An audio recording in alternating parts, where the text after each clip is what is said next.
Now, this particular tool has some limitations. Now, if you just see what this particular tool is doing, whichever code you're typing, it's creating one Python file, naming it main.py for your session, transferring it back to the server, and then whichever output you are getting, it displaying it. That means this particular tool can execute only command line programs. That means the programs which we can execute through consoles.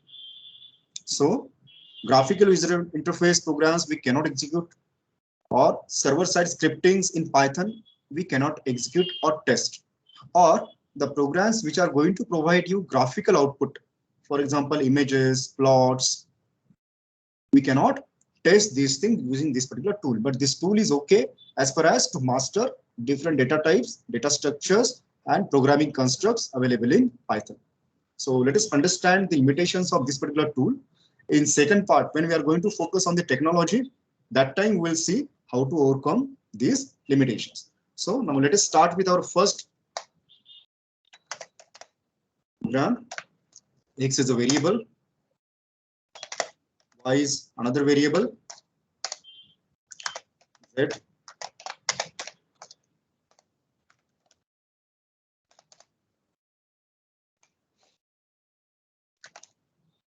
Okay.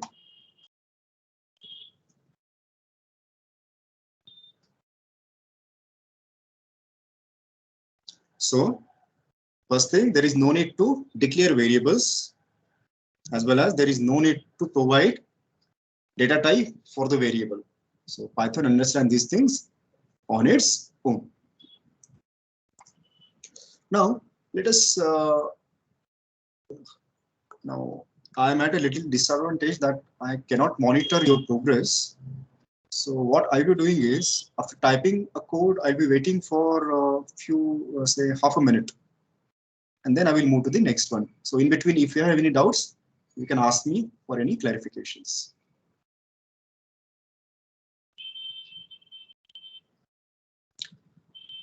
But I strongly request all the participants, please type this particular code on your own and test the output.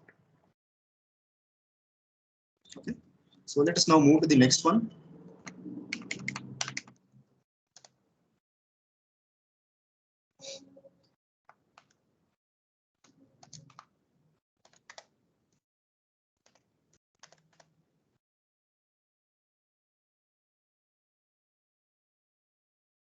See, nothing is there because print is not there, and this is a comment. So any line starting with hash is considered as a comment. If you want multi-line comment,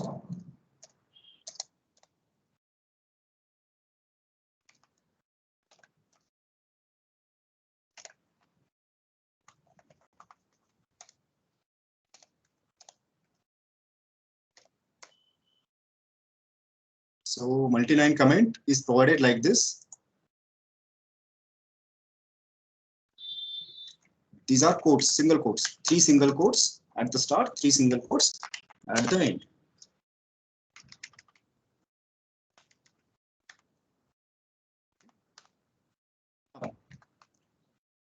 This particular thing I can write like this also. So if you want to add multiple lines on the same one, use semicolon.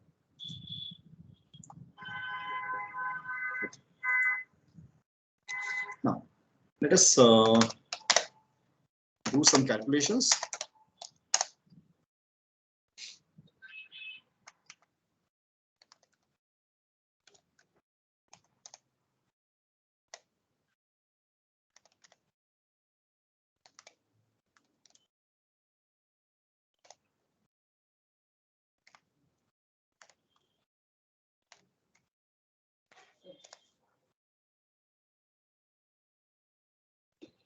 Thank you.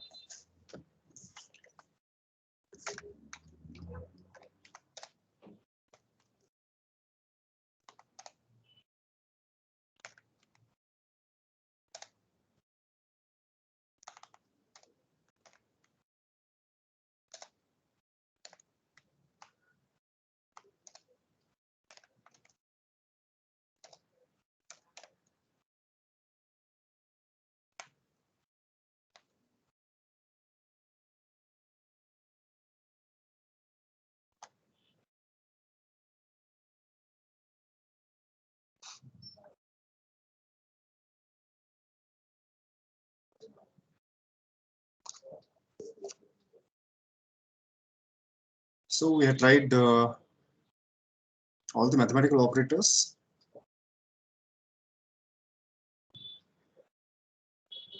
The operator on the 7th line provides you integer division, whereas on 8th provides you remainder of the division. And purposefully, I have commented operator on 9th.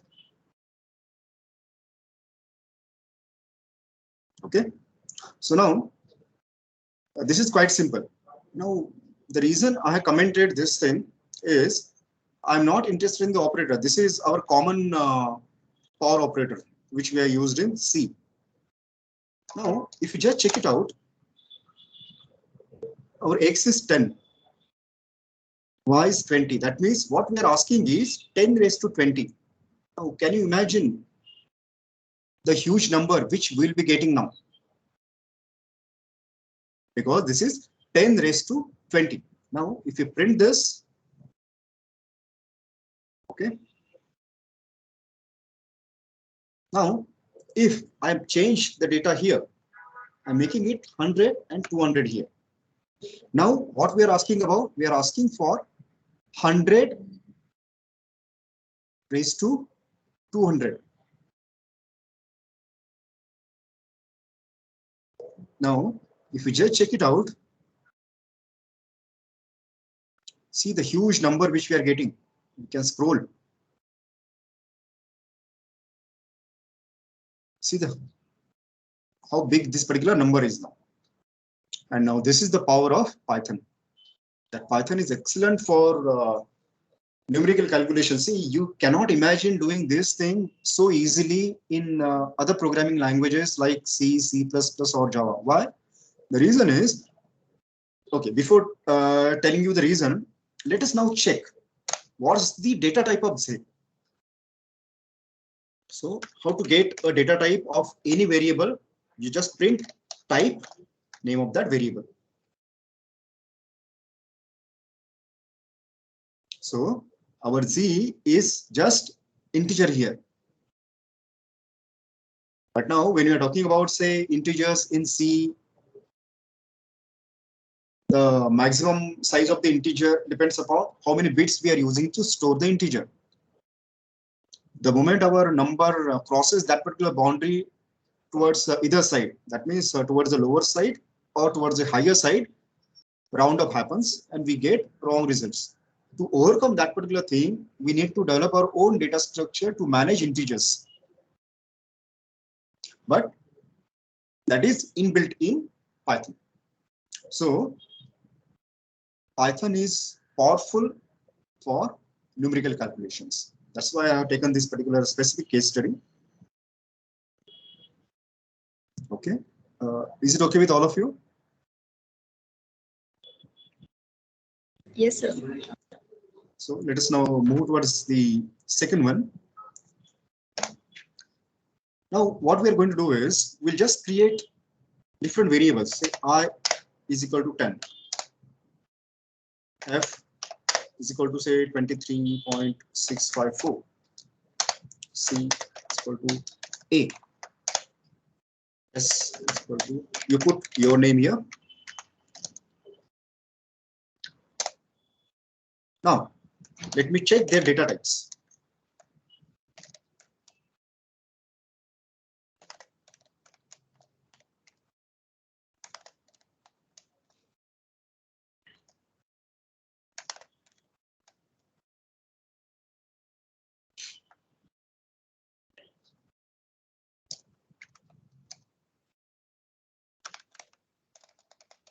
And then let us print actual values.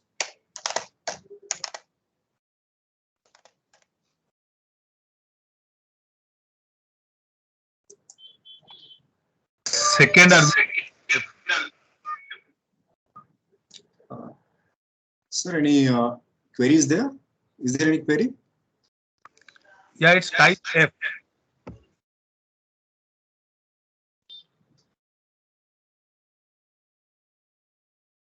Okay. Yeah, here.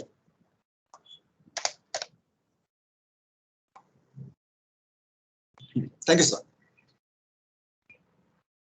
So we can see that, yes, first variable is of integer type, second float, third and fourth of string. So in Python, there is nothing like character. Everything is string. And the data type is considered depending upon what type of information we are providing. Okay. Then during my presentation, I discussed that there is one fourth important data type required, which is very much important for quantum computing domain, but I have not found much need for it in machine learning domain, and that is complex. So generally, complex numbers are represented like this. This j is nothing but square root of -1.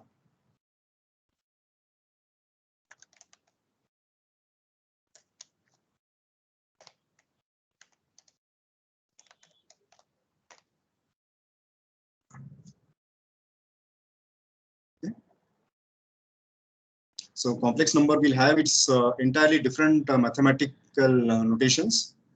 So complex. So basically, these are the things. Then if we see convergence between them, up to this, is it okay?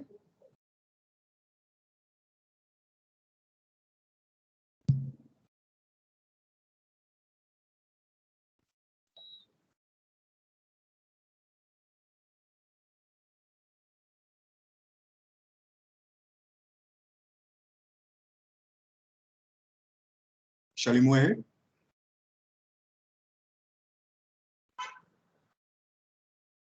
Okay, sir.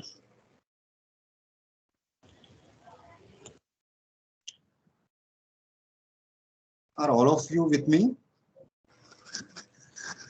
Yes, sir. Yes, Yes, sir. Yes. Yeah. So now let us move towards the next point. That is type convergence. So say if I have x is equal to 10, y is equal to 2.25. Now I'm creating a third variable, x plus y. Now let me get their types.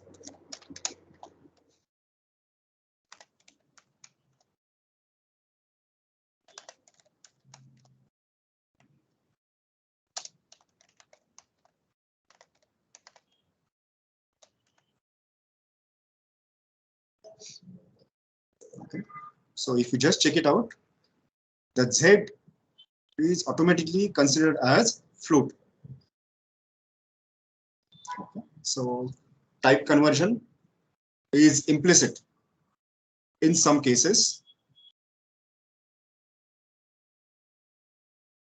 but whenever string data type will come into picture, we need to specify the type conversion, and that will be explicit. So only if your data is in string format, then only you should worry about data type convergence. Otherwise, all the things will be managed automatically by Python. So if I use say 10, now data type for this,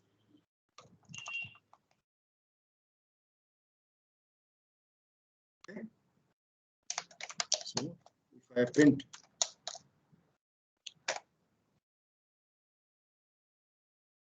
okay, it is string. Now, if I want to use it in numerical calculations, I have to specify that I want to explicitly convert it.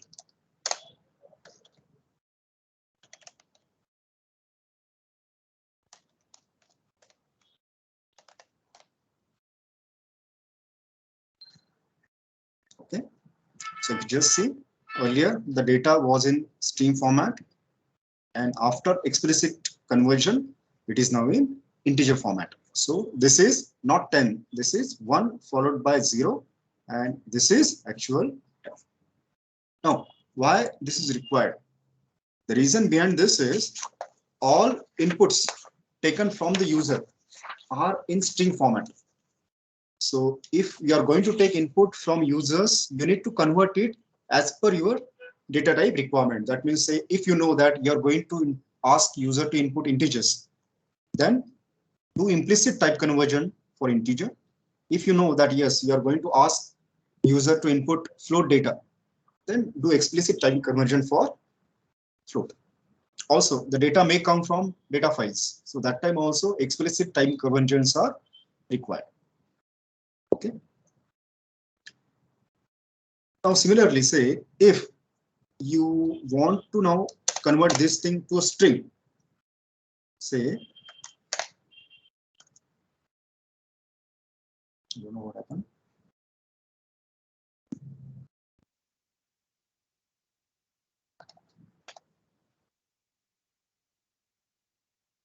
Say this you again want to convert to string.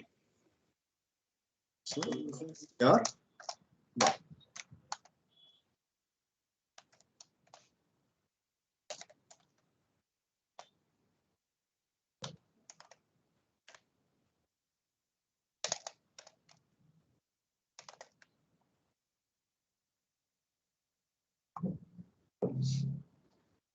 okay. So here we are explicitly converting string to integer. Here we are explicitly converting integer to string. Now I think this much discussion about data types, basic data types, is more than sufficient to start with Python. Next, we'll move towards programming constructs. Is it okay? Okay, sir. Now, let us first discuss decision construct, that is if. So, say if x is 10, or standard program to find out whether it's even or odd. So, x, you may use space, you may not use space, is equal to 0. Now, instead of curly braces, in Python, everywhere tabs are used for indentation, tabs are mandatory, and instead of braces, we use colon. Okay. Please don't use space or anything. After this, wherever your cursor goes, start typing from there. Don't use add spaces from your side. We are supposed to use tab for providing indentation. So indentation defines the depth of your code. One indentation, second level, that means the first character of the screen, first level. One indentation, second level, second indentation, third level. So like this, you can create nested code. But generally, hardly we ever go beyond second level, or at the most third level.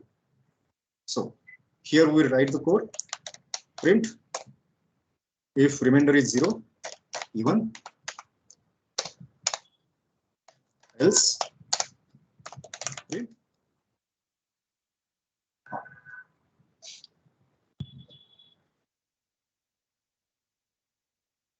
Okay. Now, if I want to display the number also, then I can modify the message. X is even.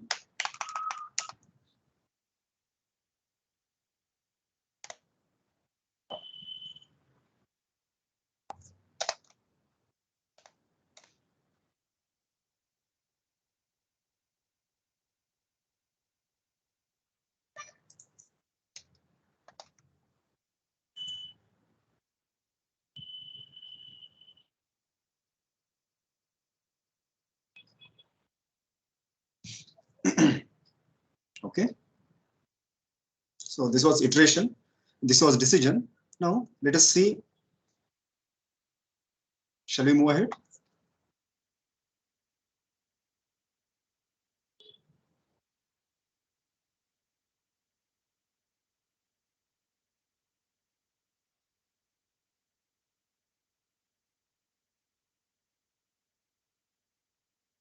Shall we move ahead? Yes, sir. Yes, sir. Yes, sir. Yes, sir. Yes, sir. Thank you. Now, for decision, this is more than sufficient. Now, about the iteration.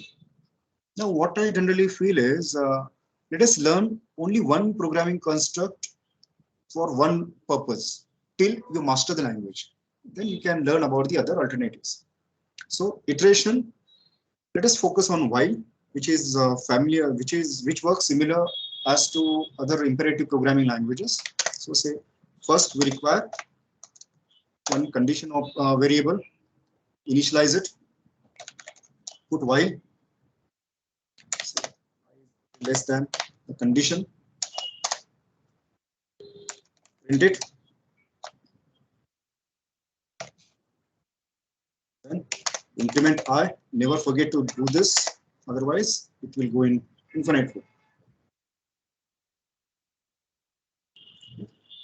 Simple version.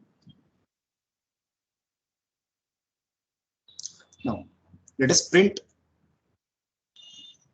say, a table of 8 square. So provide tab,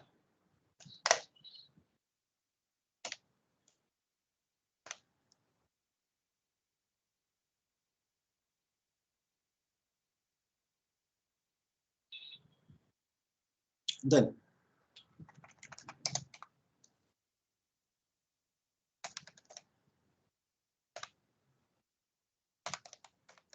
last number is equal to set 10.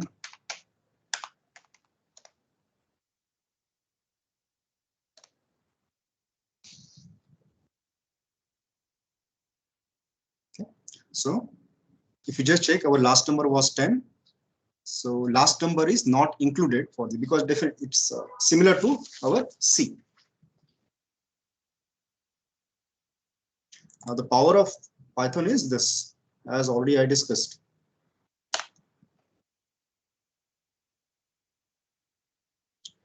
Such a simple code you cannot write in C without writing your own data structure. Are you in a position to appreciate the power of Python?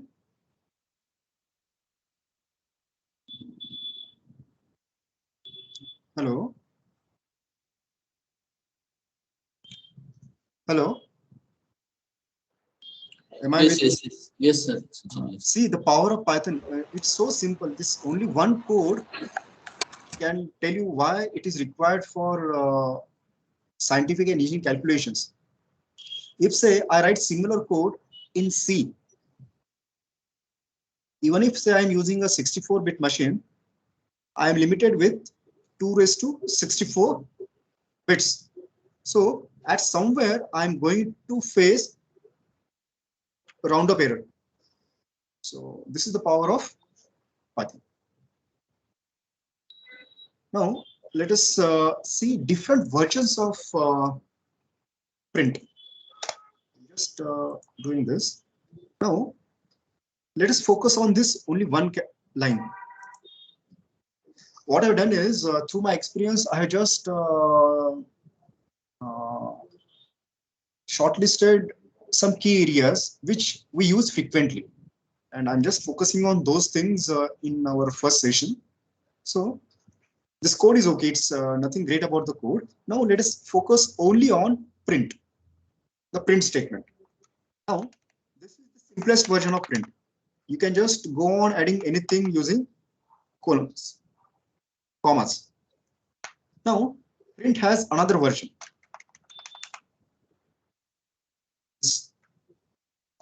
So this is, you can say, print version 1. Now second print version is something like this.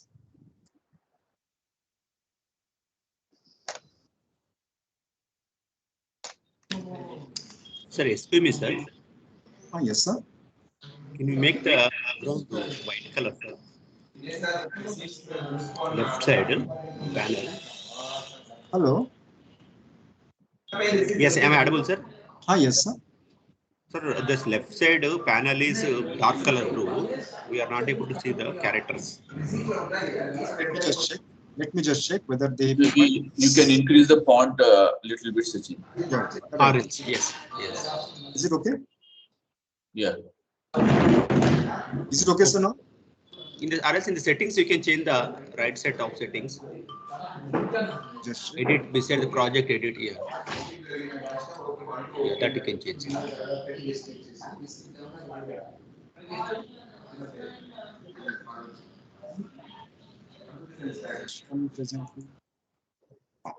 Is it okay now?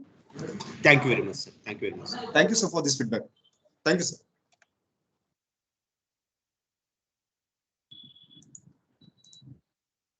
So now let us see the second version of print. Start with F for format. Provide two codes, and whatever you want to write, we are going to write within these two codes. Now, the variables you put in curly braces, then whichever formatting you want, and again another variable you put in curly braces.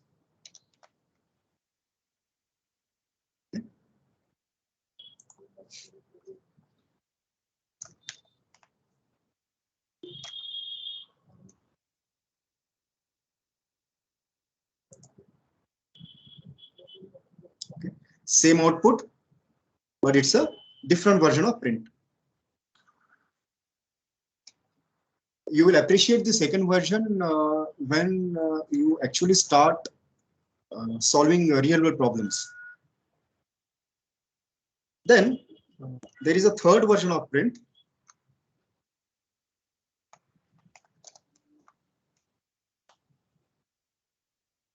To just see the things, I'm just simplifying the.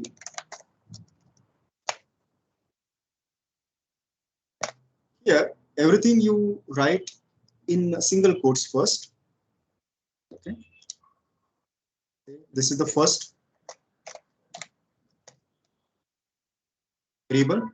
Then you put dot format, and here you put number of variables.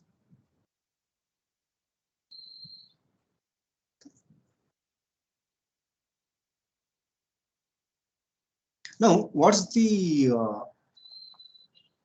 need for different formats for print? It's our personal choice. Now, here you may not appreciate what we are going to get. But say, for example, here we are putting, say, I divided by, say, I'm just putting some 12. Or say 7.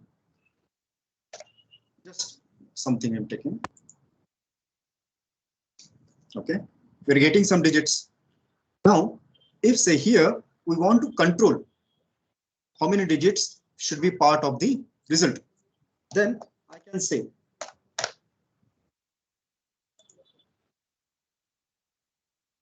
so this way, depending upon your requirement, you can customize the output using different versions of print. Is it okay?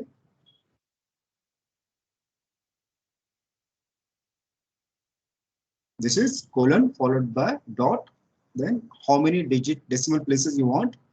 So there are so many other variations of print. We are not going into depth of print because print itself may require one full session. But this is one very important construct which we need to learn properly.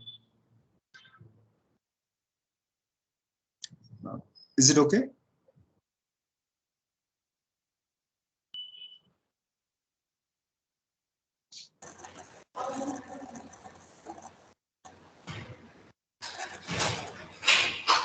Do it in the Google Colab also. Same thing, sir. Can we do it?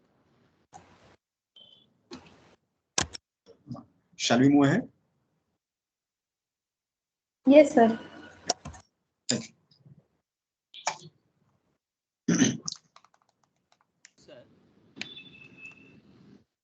Now we are going to see. Yes, sir, you were saying something. Sir, can you do the same thing in the Google Colab also? Yes, purposefully Google Colab I kept on hold.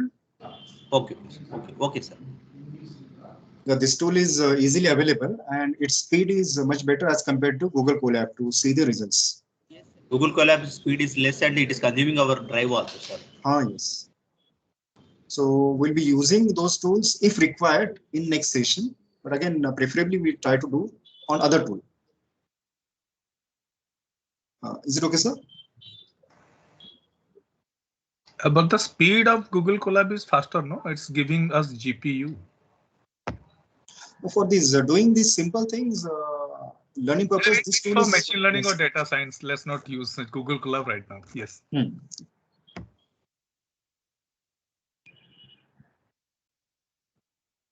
Shall we move ahead?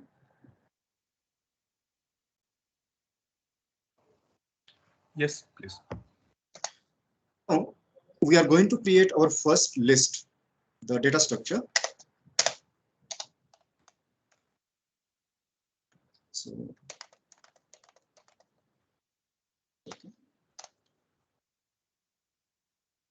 Get the type of this.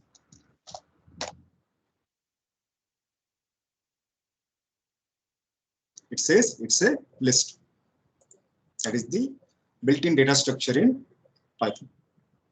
Now, how to use this is everyone needs to master list,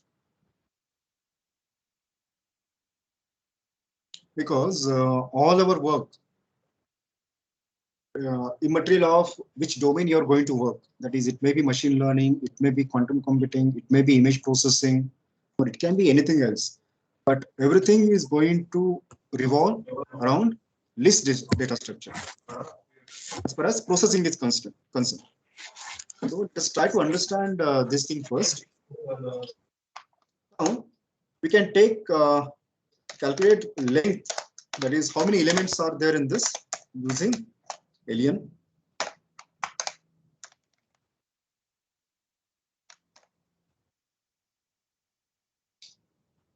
Okay, so it tells that there are 5 elements. Okay, now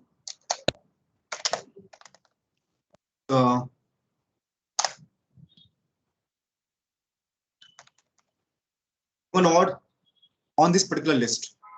So I is less than alien x. It's very simple, nothing is there.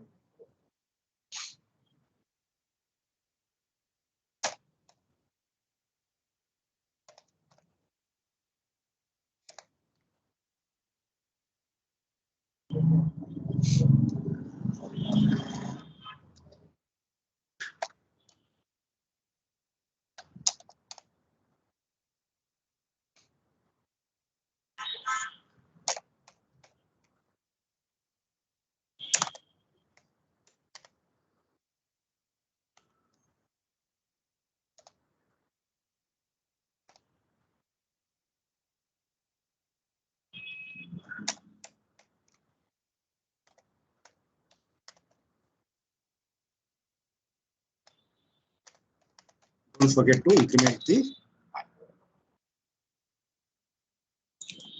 So, okay, I can use my multi-line comment.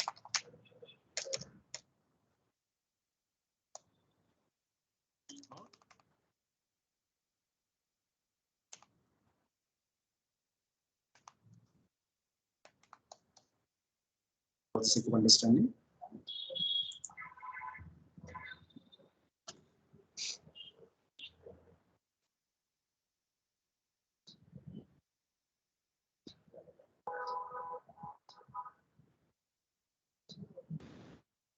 Yes, sir. Okay. So Excuse me, sir. here we are. Yes, sir. Yes, sir. Any queries there? In the while loop, sir. Sir. In the bracket. Mm-hmm. Can I use I less than len of x instead of Yes, sir. one No separate issue. variable? No issue. You can go like this also, because ultimately it will create one value itself. No, only thing, it will be get calculated every time. Every This time the particular- method will be run. Okay. Every time this function will be called. No? Okay. That's Otherwise it is okay. Otherwise no. more It's RAM like this. consumption. So you can do like this also. No issue.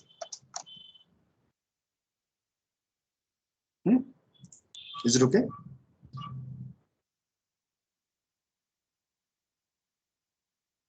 Now, shall we move ahead?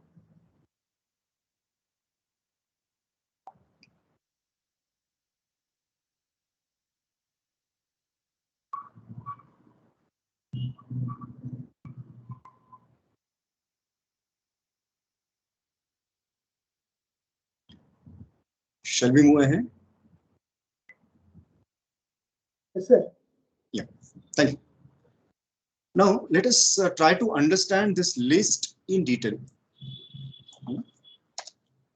What we'll be doing is, let us create a new list. Say name it my list is equal to.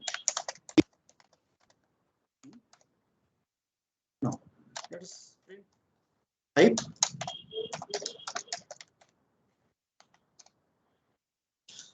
Personally, I feel always make a habit of checking the type of the variables, at least when we are learning Python.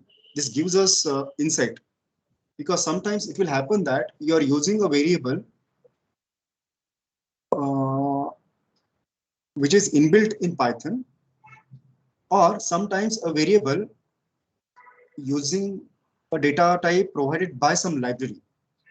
And you will be in confusion why that particular variable is not working the way you want it to work, that or sometimes some operations you want to perform, but why it's not working the way you want. So always it's a good practice to check its data type. That means, as I said, lists, there is inbuilt also, as well as a list provided by NumPy library also. We are going to see that thing. So it's a good, I have learned, personally, I have learned so much from this particular function.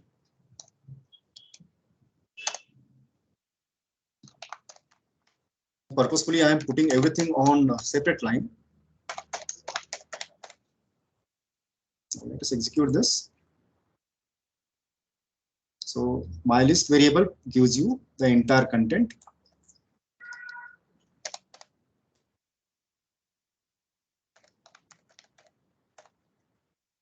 At a particular location.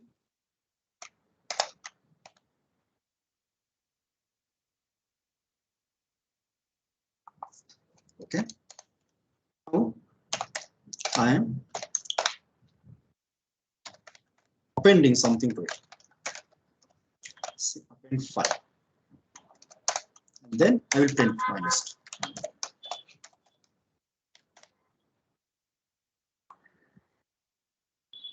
So it got appended.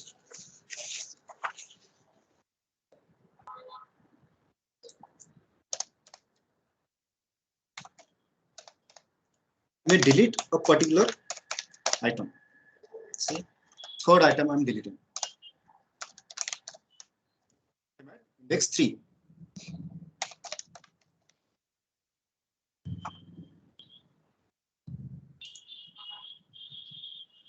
Okay.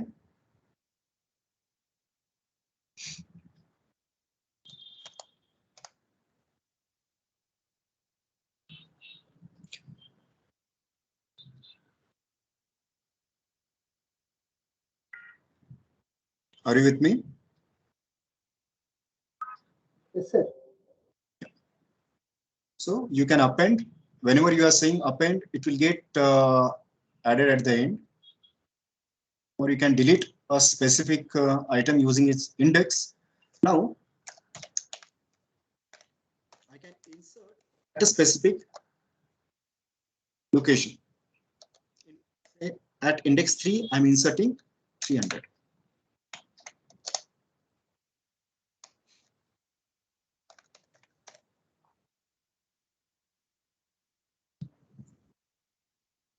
I have chosen all these values carefully so that verification will be easier.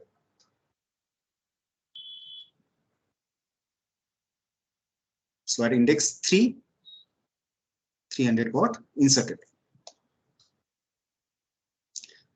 Now the most interesting part.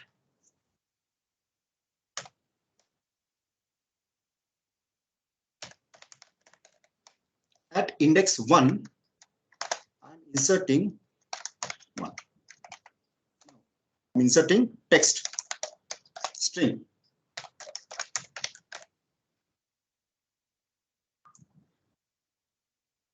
So array, as in C or C++ or Java, there is no need that a list or array needs to be homogeneous. It can be heterogeneous.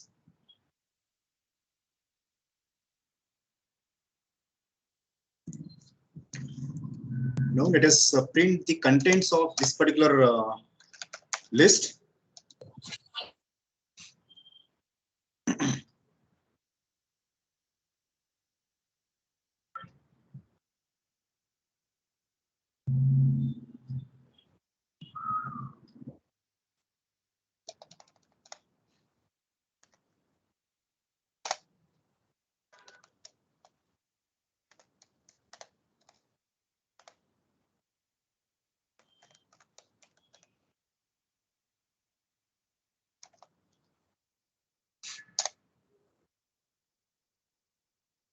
one by one.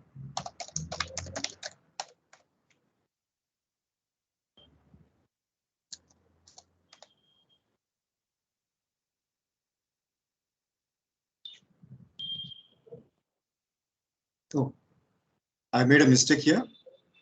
I not appended the thing. So I not incremented it. So it has gone into infinite.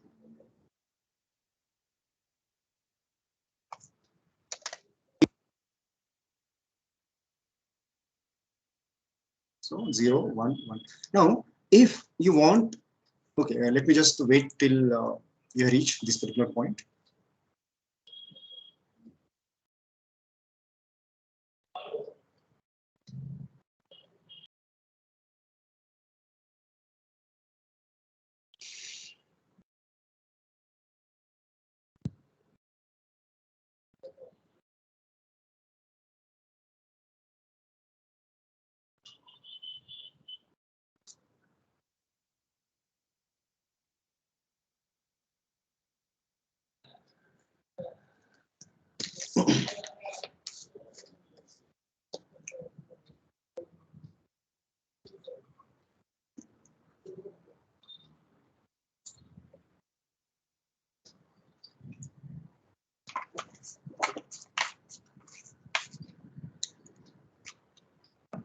All of you have reached this point?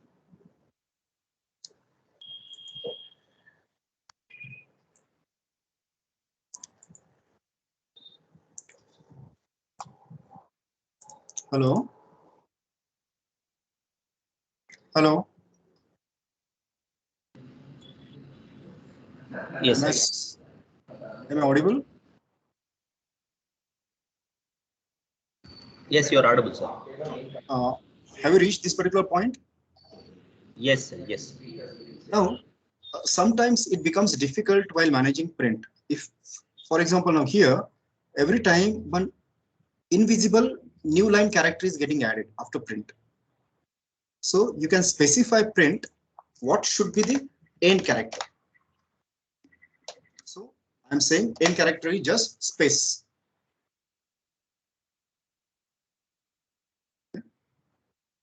So this becomes handy when you are visualizing output.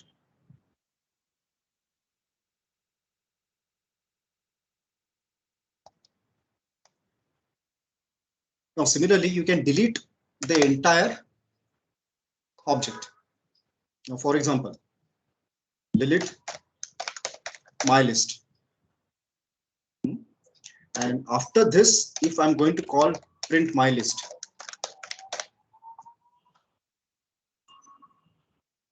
okay. So after deleting up to this particular point, everything was okay. But once we delete the object, name my list is not defined. So this is the way you can delete one data structure if you don't require it. This helps you to improve the efficiency of memory.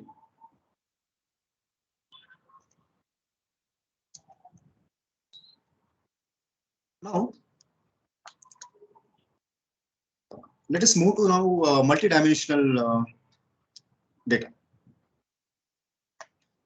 Our data has 2 dimensions. So this is the first one. This is the second one. So we are creating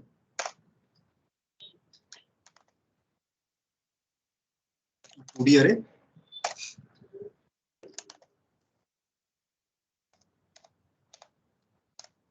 Our data.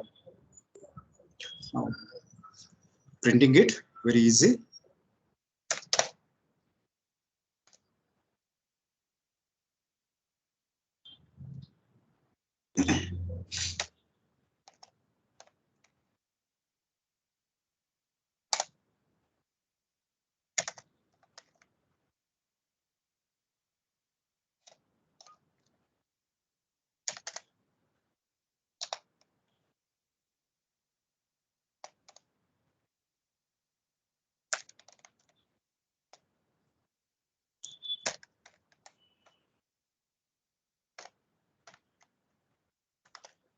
Now this is where this feature will come handy. That is n, because we want to print that thing in a matrix format.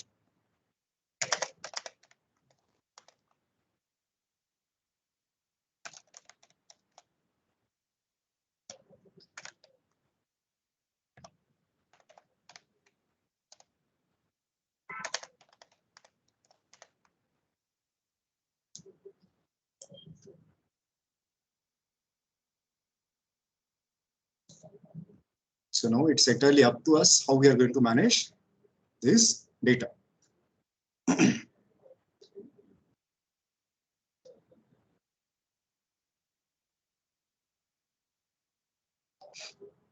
Is it okay?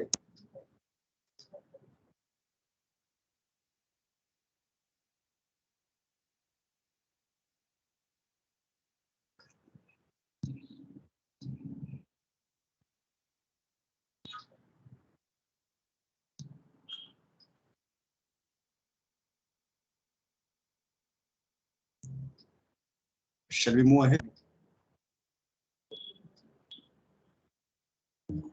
Yes, sir. Now, next we are going to see one function which is very much helpful while writing Python programs. What that particular function does is it provides you a range of data as per your requirement. So the function is aptly called as range. Now, let's have some data. So the function is range.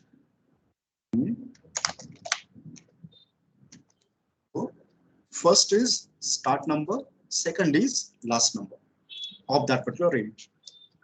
So let me first, as usual, get the data type of variable data and then actually print it. Now, if I print data, let us see what will happen. Okay, let us go step by step. So its data type is range. Now let us see its contents.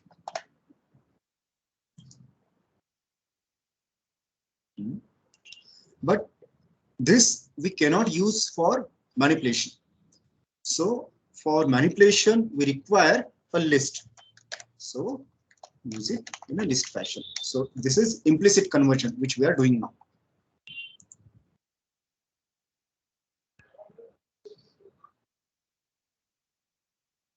Okay. So say if I put here, say 100, and here I put say 50, we'll get an array containing values between 50 and 100, excluding 100.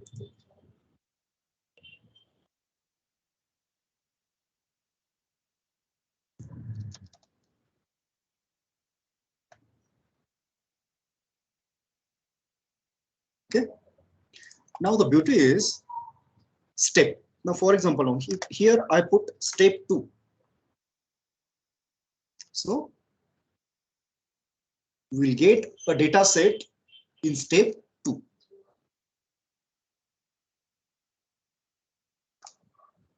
I may put say 110 here, 1 here, and -2 here. Or I may have say 10 here, say 10 here, but this is -10.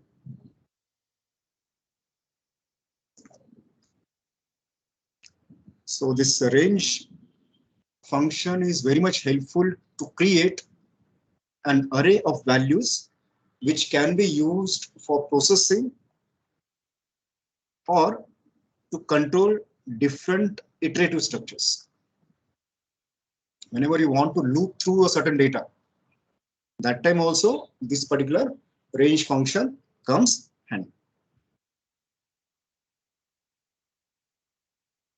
So I request that please, when the session is over, try to understand range function properly, because it will really, sometimes it happens that unnecessarily we come from a C, C++ or Java mindset. And unnecessarily we spend so much of time in designing our own logic when the things are already available in Python. So range is one such function.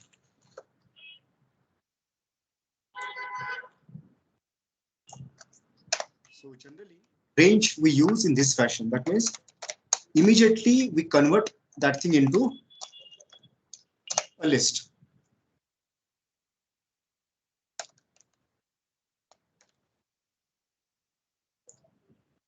Once it is done, we can manipulate it the way we want to manipulate.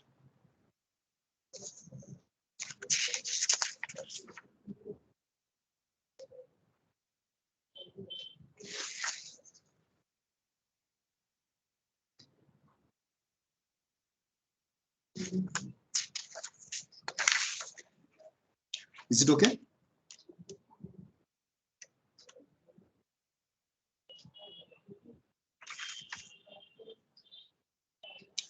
Is it okay?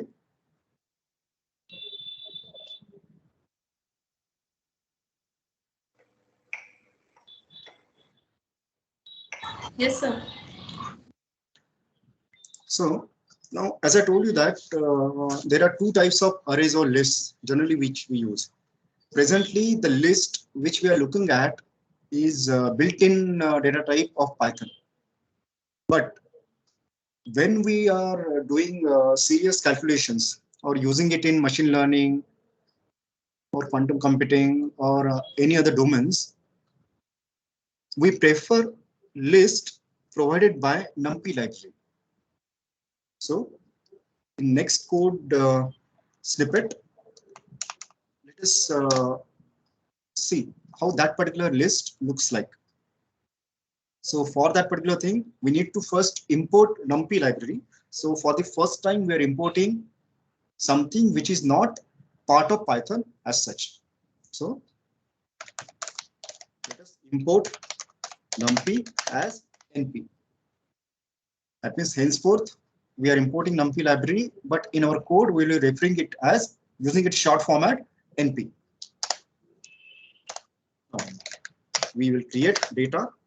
So we create NP array using range. So 150.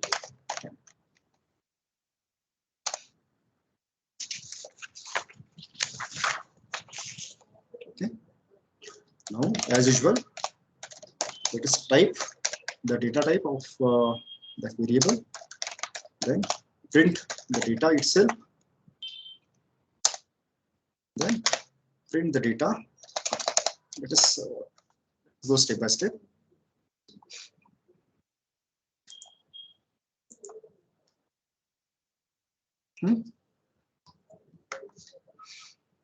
If you just see it now, the data type is not list, but it is numpy.nd array. So it's array provided by NumPy library. Now, what's the beauty of this entire thing?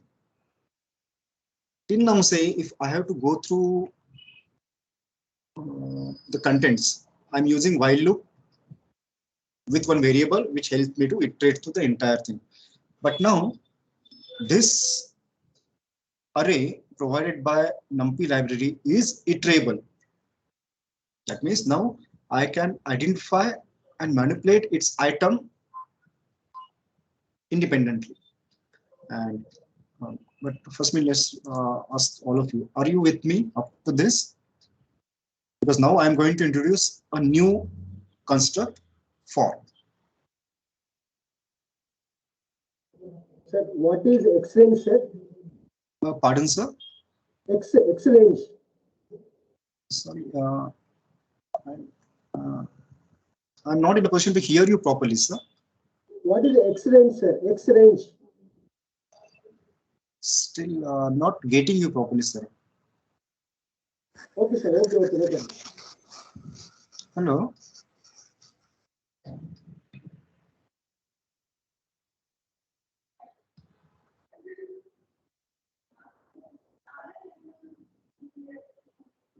Sorry, I could not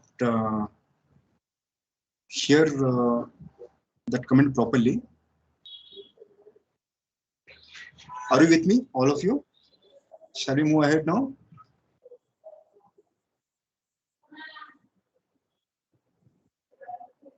Now we are going to see another programming construct, that is for. Now, for is an iterative construct, but it helps you to iterate through iterators. So I can use now for I in.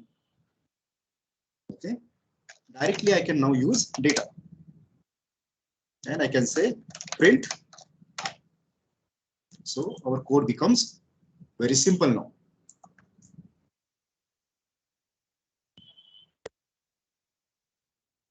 This is just one benefit of using NumPy array.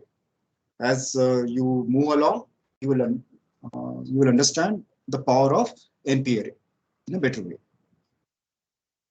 Okay.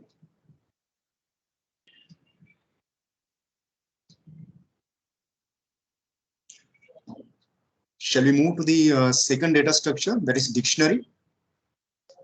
Okay, sir. So till now we have seen data types which were integer, float, string, and complex. Then we have seen data structure list, inbuilt version, and a version provided by NumPy library. Now we are going to see our second data structure, which is provided by Python itself, dictionary. Now this is one beautiful data structure.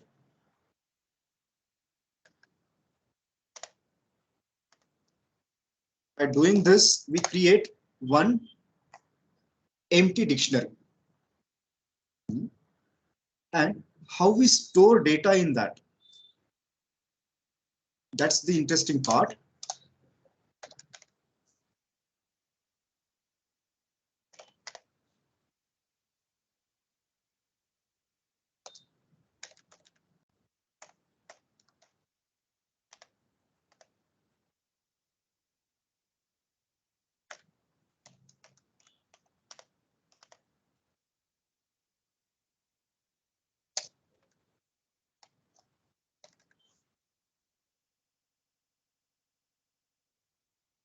Now, if you just see here, this is a pair. So the first part is key, second part is its value. In array, key is by default its index. So in array, we access the values using index as key, starting from generally 0. In dictionary, we can define our own keys. And it's the real importance of this thing you will appreciate when you will start solving problems from the domain. Okay, so for the sake of complete discussion, let us see which other things we can do. As we know, we can delete using the index.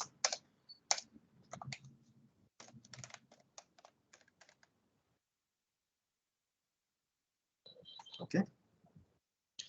Similarly, we can change the value.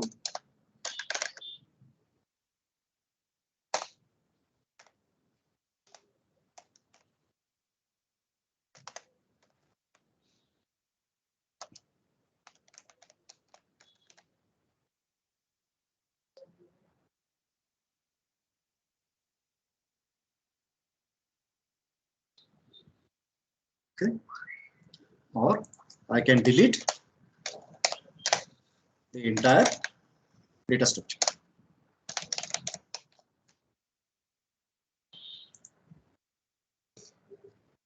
Okay. So name data is not defined because we are calling it after we delete the entire data structure, instance of the data structure.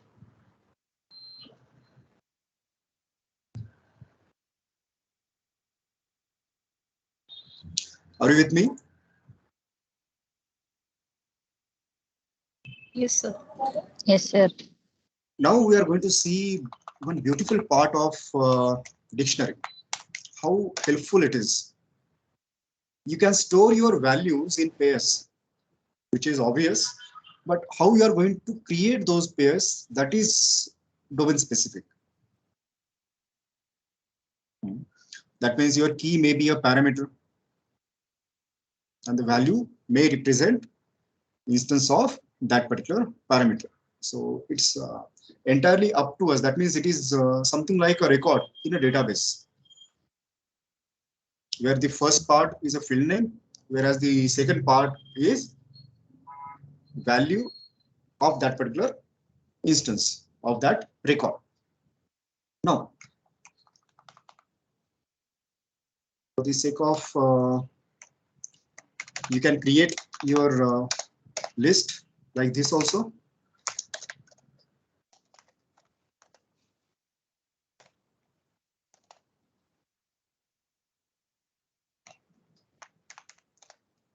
This is not mandatory.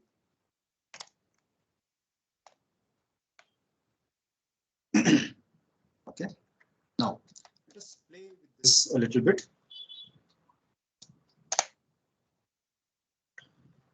As I told you that a dictionary is again iterable. So wherever iteration, wherever a data structure is iterable, you can use for. So for, say, item in data print. Let's first do this and see what happens. What it's printing? Keys. Okay, that means item is key. So I can replace this now with key with a better understanding. Key. Okay. Now, how to get the value? Data key.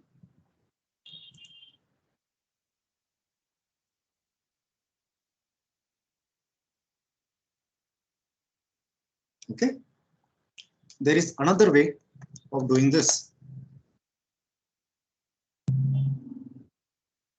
For key value in data dot items. Print key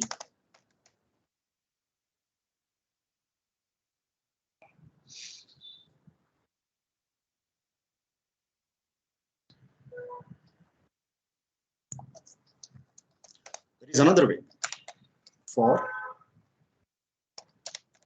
item in enumerate data. Enumerate is a function. Print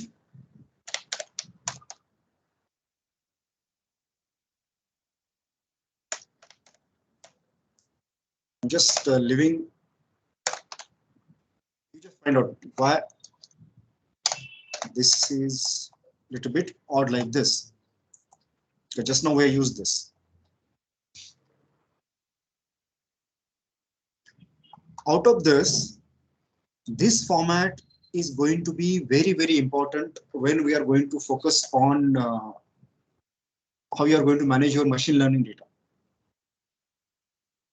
So I request that apart from that range function, you also try to understand enumerate in detail. It looks a simple function, but it will save a lot of your efforts. Now, apart from this, we can separate out keys. Data dot keys values.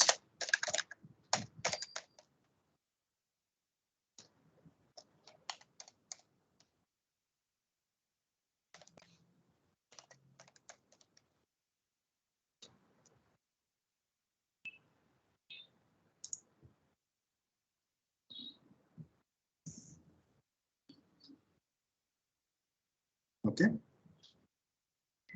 So we are separating out keys. We are separating out data. So dictionary is a very flexible data structure, and you can use as per your liking. Just let me know whenever you are over with this. Then we'll move to the third data structure, that is tuple.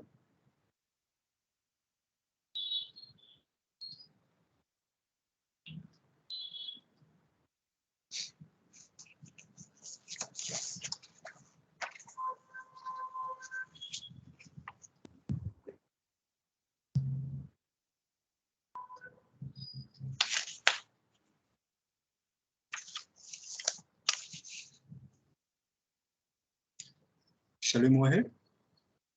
Yes, sir. Okay.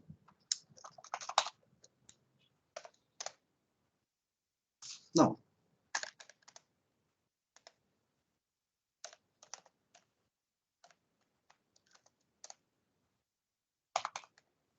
if this was square bracket, this is list.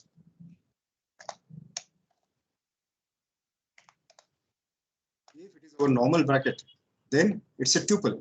So a tuple is a constant list. That means you cannot modify its contents.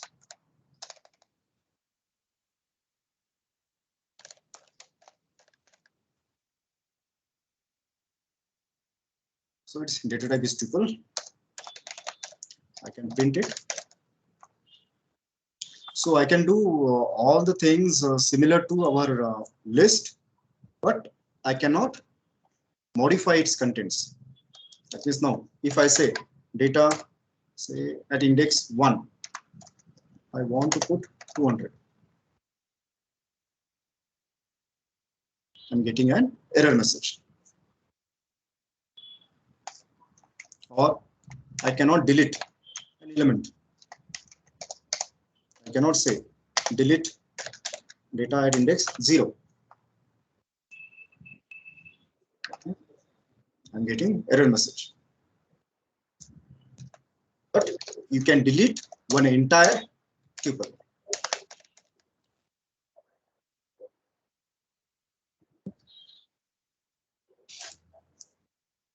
So this was just a brief introduction to tuple. So just consider it as a constant array.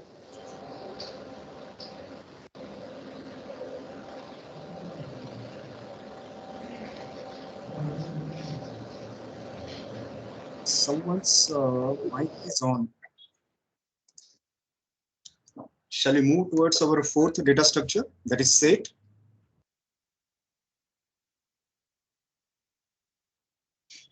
Sir. Yeah. Thank you.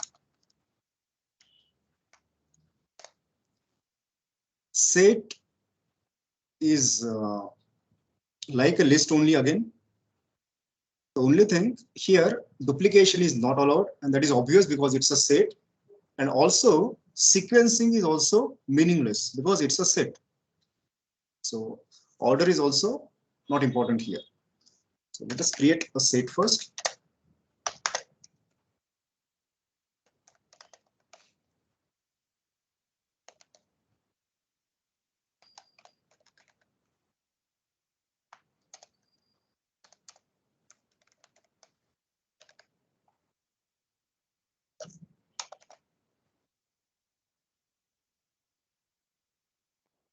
Okay.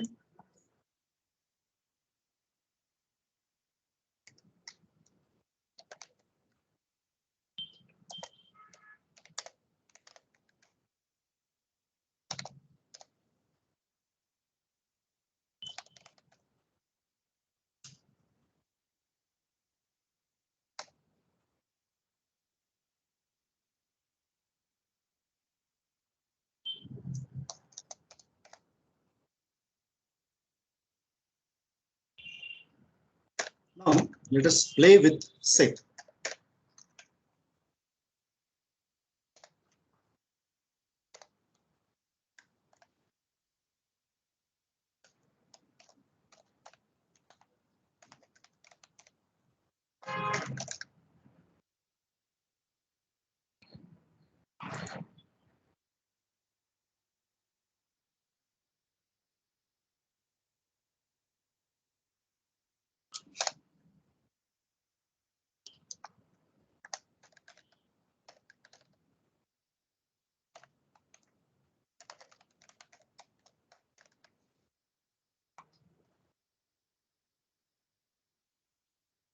Can you see? When I added 40 got added, but when I tried to add another instance of 20 is already there.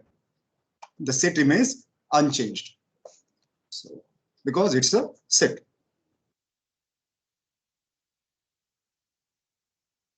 If I try to repeat the operation once again, then also we'll get the same result.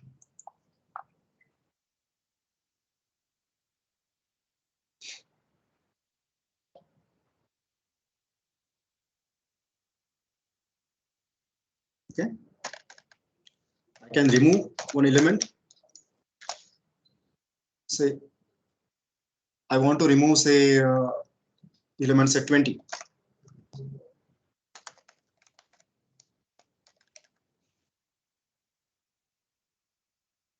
And that's why I said order is not that much important here, because we are not identifying elements using any index in set.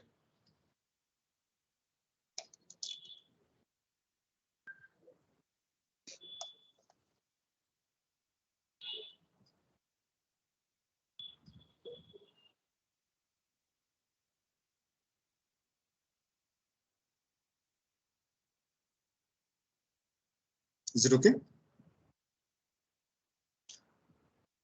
Just let me know, because then we'll see some set specific operations. Yes, sir. Now, we have certain operations which are specific to set. That is union, intersection, difference, or symmetric difference. So how to conduct those things? Again, we'll require two sets for that. So let us have set 1.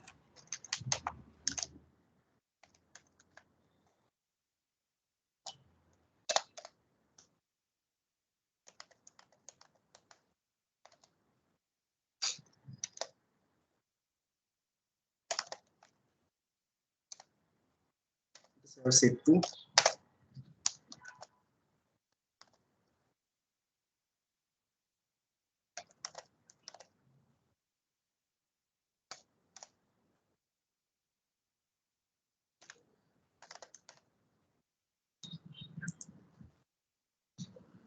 Okay, we have two sets here. Now, let's print the intersection. Union. This is union.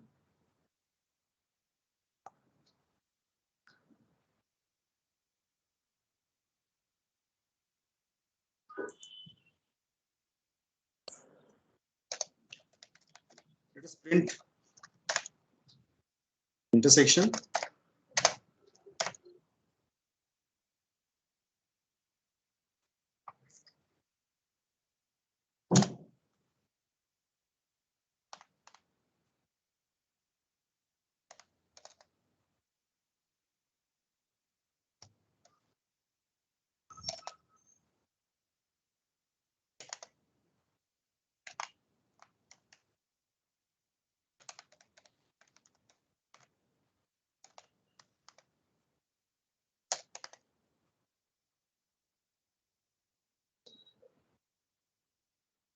Okay.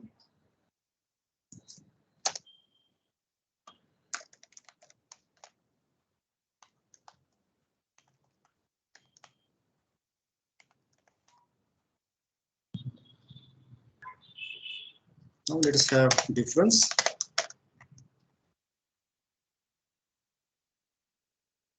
Now difference is interesting one.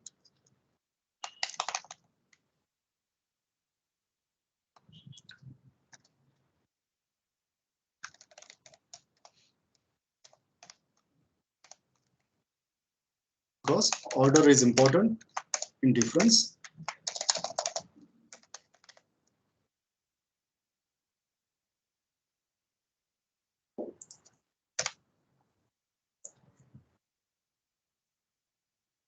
A minus B is different from B minus A, which is quite obvious.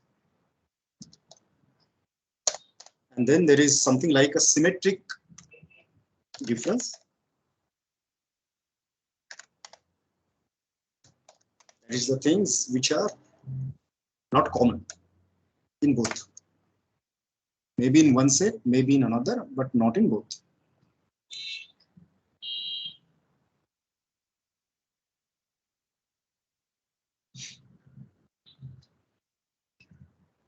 Okay.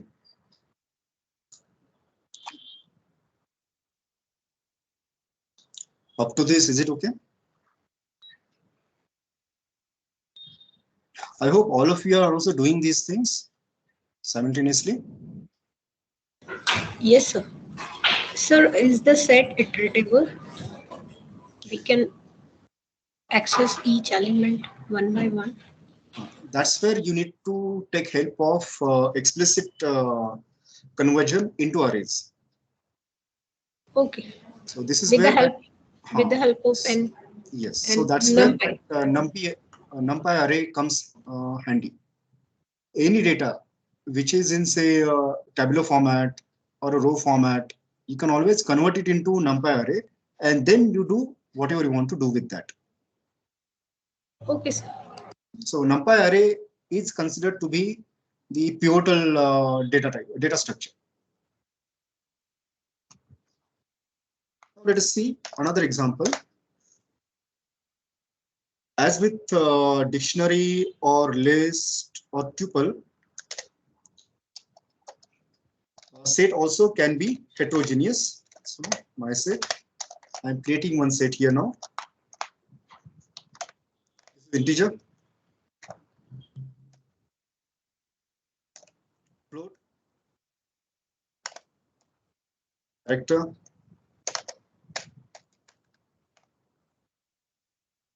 string, or it can be tuple also.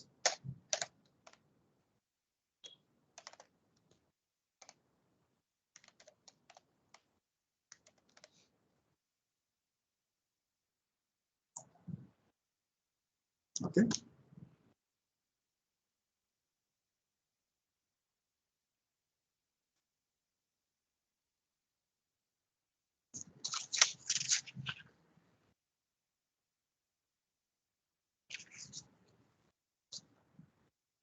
Now,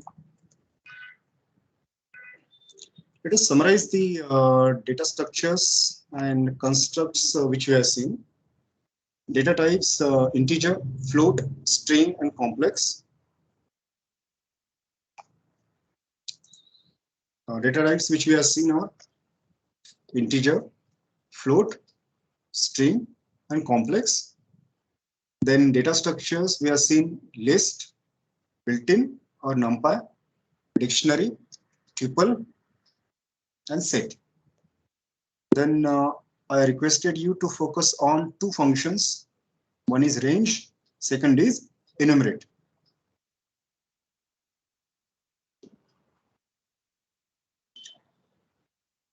Up to this, is it okay?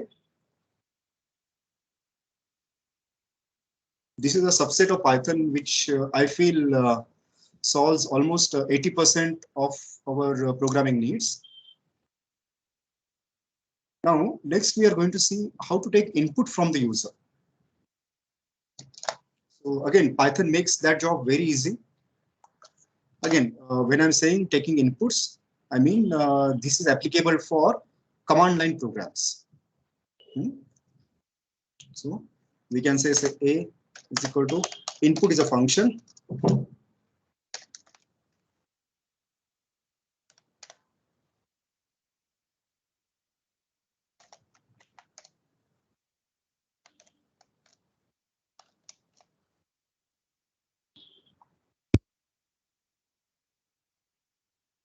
Okay. Now, the issue here is, see, this particular thing is interactive in nature. Are you with me?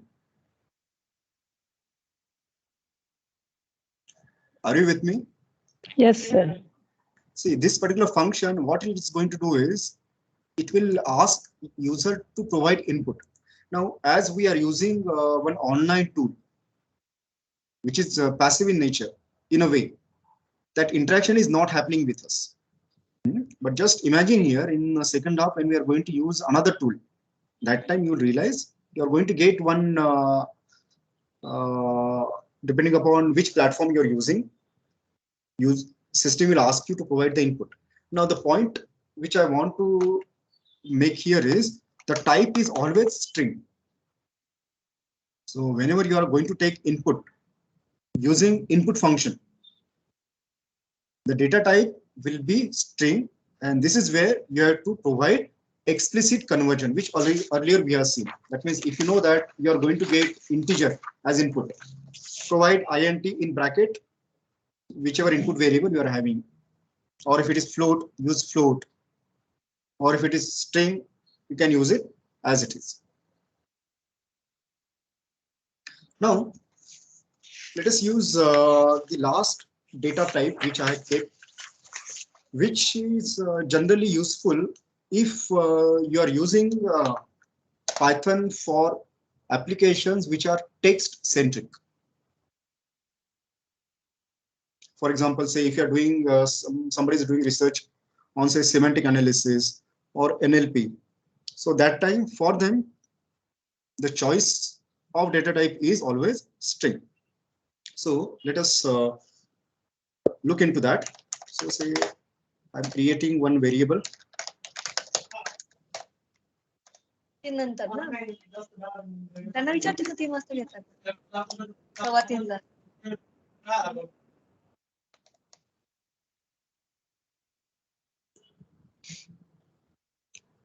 So my string is variable type is string, and this is its content. Now let us play with this particular string. Say, wherever the things are enumerable, use for.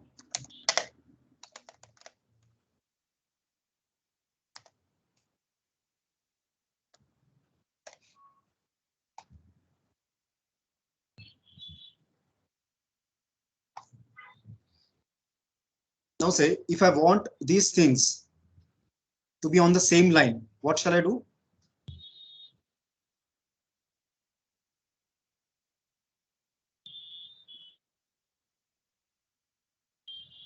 If I want my entire output on the same line, I need to specify which should be my end character in print.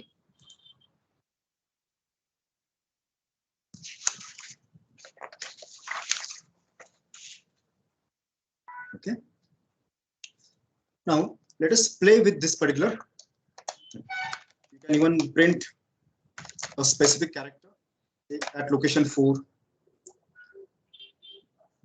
This is I here, which is at location 4.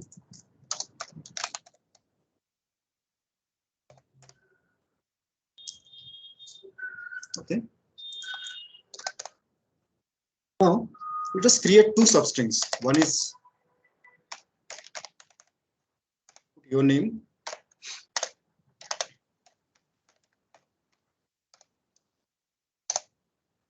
The third one.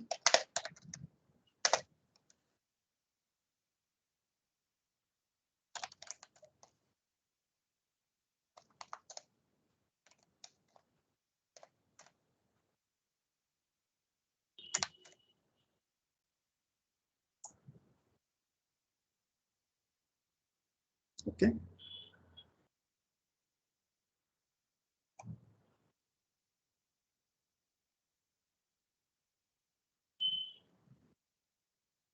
Is it okay?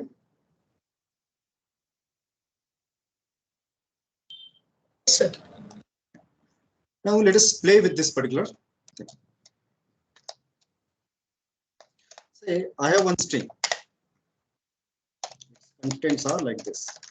This is my string. If I print the same thing, will get printed. Now, if I print character at 0th location,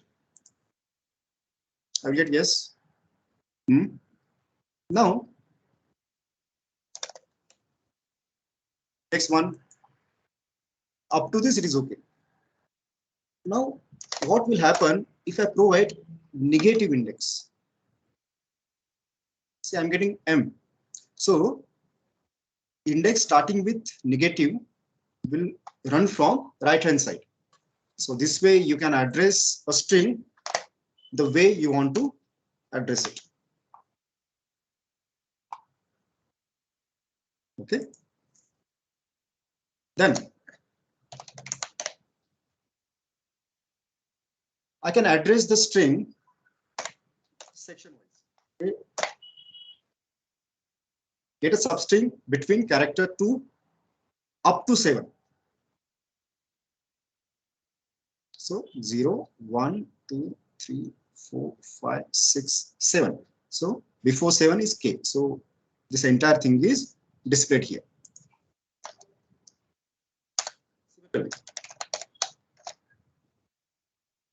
I can ask to print all, take a substring starting from 5th, everything. Or I can ask from right hand side 4 characters. Oh, I not given this.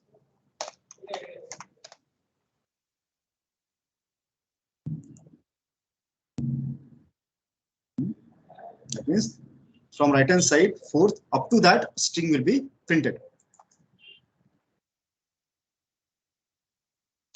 One interesting function is not function, syntax is very handy for you. ::(-1). This will reverse the entire string. And I have found this very helpful in various programs where the data is in string format. There is one dedicated function also, S1 is equal to reversed.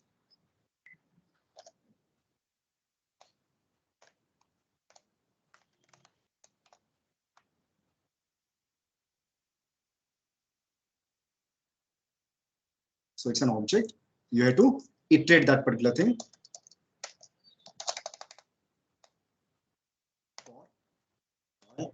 In S1.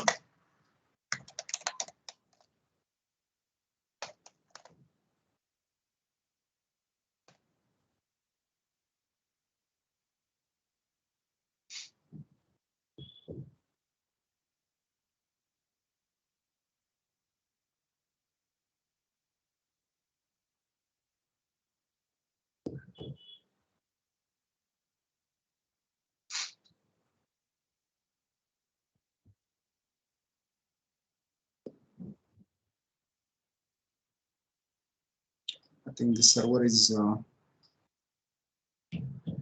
loaded a little bit. Let me comment it out once again.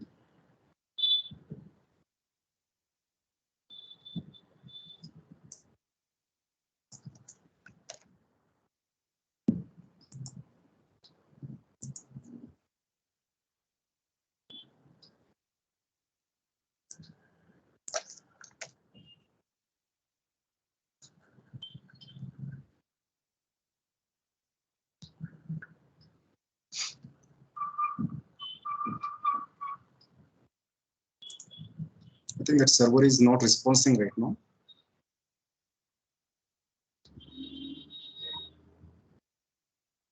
Okay, but I think you got the idea. So reverse is a dedicated function, but generally we prefer this syntax. This is much helpful and handy. I think already we have reached 2:30. So I request the organizers to think this is where we can stop because it's 2:30. Manish sir? Sachin. Yes, Sachin. Hi, yes, sir. It's 2:30. No, we have to stop here. Yeah. We'll start at 3 o'clock again. Sure. Yeah, so the time flies away as you are talking, and as they are all participating in it. So let us have a break, a tea break. A tea break is always a small one, so you can join right at 2:55 or 2:57, and we can start at 3 o'clock. One request is there from my side. Prior to this particular FDP, one communication was sent to all of you stating that you should install Anaconda on your laptops or PCs. Because in next session, we are going to use Jupyter Notebook on your laptops or PCs.